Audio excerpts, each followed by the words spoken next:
Kwa jina naitwa CPA Cecilia Kavishe, mkurugenzi mtendaji wa halmashauri ya Songwe. Kwanza kabisa tunashukuru serikali yetu ya awamu ya 6 inaongozwa na rais wetu Samia Suluhu Hassan kwenye eneo la kutoa ruzuku za mbolea. Tukaweza kuisambaza katika tarafa zetu zote za Kwimba pamoja na Songwe, na wananchi waliweza kupokea kwa wakati. Na halmashauri tumeweza kujipanga kwa mwaka huu. Tuna kampuni yetu ambayo ni halmashauri na tumeanza procedure za kuweza kujisajili na tutaweza kugawa hizo mbolea kwa wakati kupitia kampuni yetu ya halmashauri, na tunaamini wakulima wetu watapata kwa wakati hizo mbolea. Lakini pia sio hivyo pia halmashauri tumeweza kuendelea kusajili wakulima, kwa sababu vyote hivi tunaweza kufanya tupata takwimu sahihi.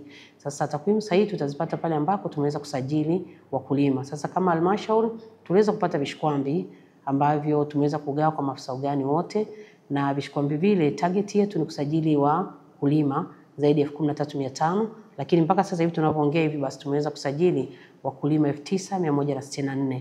Yote hii ni lengo, lakini pia tunaamini mpaka siku ambayo itaenda kufika Disemba, tunaamini tutakuwa tumeshawasajili wakulima wetu wote ndani ya wilaya yetu.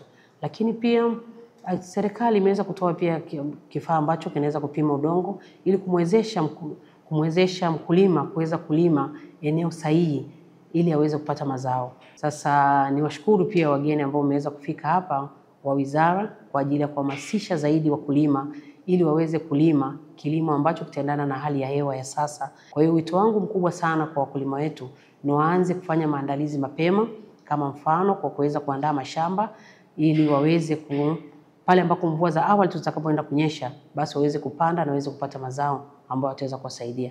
Lakini tunashukuru pia serikali kwa kuweza kutuletea trekta 3 ambazo zitaenda kuwa kwenye kituo chetu cha Kanga, ambacho ni kituo kwa ajili ya ugani pale ambapo watakao kuwepo pale ni wataalamu wetu waweze pia kwenda kulima na yale matrekta ambayo yametolewa kwa ruzuku ya serikali.